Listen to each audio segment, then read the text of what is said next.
안녕하세요. 대한민국이 세계 최고 군사강국이 되길 바라는 충성, 군사무기 전문 싱싱호돌이 채널입니다. 구독, 좋아요, 알림 설정 부탁드리겠습니다. 많은 도움이 됩니다. 한국 기업 하나오션이 오타와에서 열린 딥블루 포럼 2023에서 캐나다 기술 기업 4곳과 양해각서를 체결했다고 밝혔습니다. 올해 초 네이버 뉴스는 하나오션이 babcock과 캐나다 순찰 잠수함 프로젝트에 대한 기술 협력 계약을 체결했다고 보도한 바 있습니다. 캐나다 해군이 노후화된 빅토리아급 잠수함 4척을 해외 최신 모델로 교체하려는 상황에서 이번 딥블루 포럼 2023에서 체결한 4건의 신규 MOU는 캐나다 해양 방산 분야에서의 하나오션의 입지를 더욱 강화할 것으로 기대됩니다. 캐나다 왕립해군의 CPSP 사업은 2000년부터 인수한 빅토리아급 잠수함 4척을 대체하기 위한 사업입니다.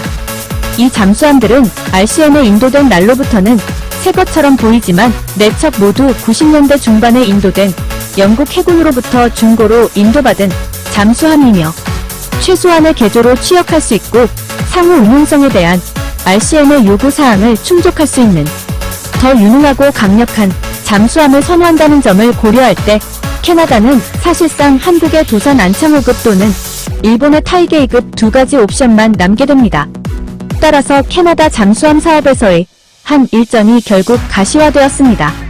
그동안 무기 수출이나 기술 이전에 인색했던 일본도 올해부터 공격적인 국방 스탠스로 전환하면서 방위 산업을 키우고 무기 수출에 더욱 힘을 주겠다고 하고 있으며 또 이번 캐나다 잠수함 사업은 자기들이 강점이라고 생각하고 있는 잠수함을 서방 주요국에 수출할 수 있는 아마도 마지막 기회이기 때문에 이번 안건은 호주 때와는 달리 적극적인 기술 이전을 포함해 총력으로 덤벼들 가능성이 높을 것 같습니다.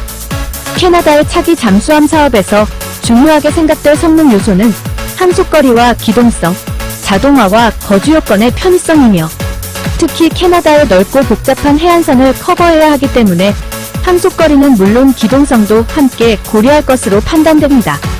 무엇보다 인력 수급, 특히 현재 50여 명 정도 들어가는 잠수함 4척 운용도 힘들어할 정도로 잠수함 승무원 모집에 힘겨워하는 캐나다 해군 특성상 12척이나 도입하는 차기 디젤 잠수함에서는 승무원 숫자를 가능한 적게 유지하면서 높은 복리후생을 제공할 수 있도록 자동화 및 거주성에도 높은 점수를 매길 것으로 보입니다. 수직 발사장치 장착 여부의 경우에는 캐나다가 관심을 가지지 않을 가능성이 있습니다.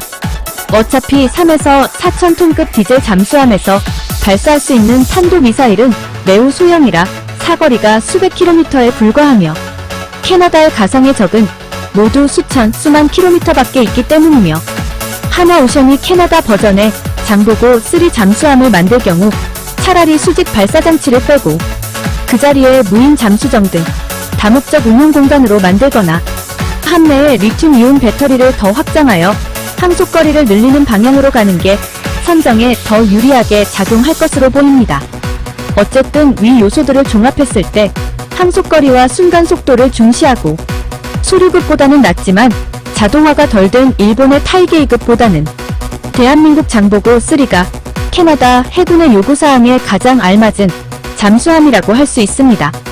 그러나 일본도 2028년도에 건조할 신형 잠수함을 위해 모가미급의 자동화 요소를 잠수함에 적용하는 기술을 연구하고 있고 고출력 리튬이온 전지에 탑재 공간을 더 늘릴 경우 오히려 공기 분유 체계의 효율성을 압도할 가능성도 있기 때문에 방심할 수는 없습니다.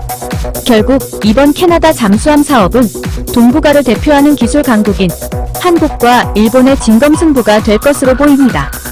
승부의 대상은 일본의 타이게이함과 대한민국 장보고 3 배치2에 대하여 알아보면 일본의 타이게이함은 미쓰비시 중공업 고베 조선소에서 건조했으며 리튬이온 배터리를 장착한 디젤 전기 추진식 잠수함입니다. 타이게이함은 리튬이온 배터리를 채용해 잠항시 전력으로 사용하며 무장으로는 GRX6 18식 어뢰를 장착합니다. 향상된 배터리 기술 적용으로 전기 소요도 크게 줄었습니다.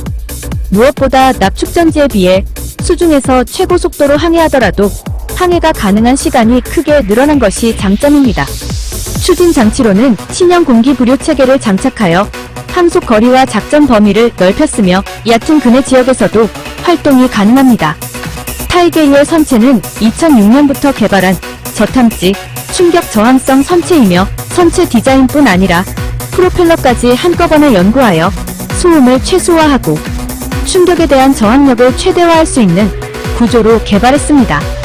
선내 바닥은 V식 바닥 구조로 설계해 선내 안쪽에 완충 장치를 거친 형태로 설치되었으며 이에 따라 선내 바닥이 선체와 일체화된 형태가 아니므로 밖으로 나가는 내부 소음을 줄이고 선체가 외부 물체와 충돌한 경우에는 진동이 안으로 직접 전달되지 않고 완충 장치를 거치게 하여 안정성을 강화한 잠수함입니다.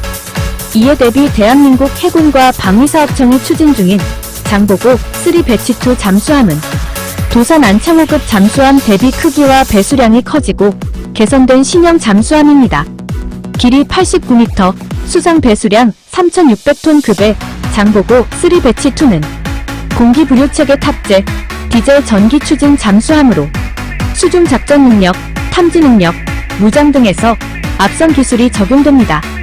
특히 핵심 성능인 잠항 시간을 늘리기 위해 납축전지가 아닌 리튬이온 전지를 중대형 잠수함 중 세계에서 두 번째로 적용해 수중작전 지속 능력과 고속기동 지속시간이 늘어났습니다. 특히 HY200 고장력강을 사용해 수심 250m 아래에서 시속 37km의 빠른 속도를 낼 수 있습니다. 또 전투체계 및 소나체계를 개선해 표적 탐색 능력 등 잠수함의 생존성과 작전 응용 능력을 높였습니다. 선체 각 부분에 탑재된 고성능 소나로 수중, 수상의 적을 찾아 공격할 수 있는 장점이 있는 잠수함입니다. 선택을 받기 위해서는 캐나다에 필요한 사항을 적극 분석하고 반영하여야 합니다. 현재 방위산업 분야 소식통에 따르면 캐나다 해군은 신형 잠수함 도입 사업에서 후속 군수지원 능력의 점수 비중을 높게 평가할 계획이라고 합니다. 이미 여러 척의 잠수함 수출, 운용 요원 교육 경험이 있는 한국이 큰 강점을 지니고 있으며 전투함 수출 경험이 전혀 없는 일본과 비교하면 그야말로 절대적 우위라고 할 수 있습니다. 캐나다의 잠수함 도입 사업에서 유리한 고지를 선점하기 위한 사전 정지 작업에 나선다면 대한민국은 최대 규모 잠수함 수출이라는 성과를 기대할 수 있을 것입니다. 물론 대한민국이 일본을 이겨야 하므로 국민 여러분의 많은 성원이 필요합니다.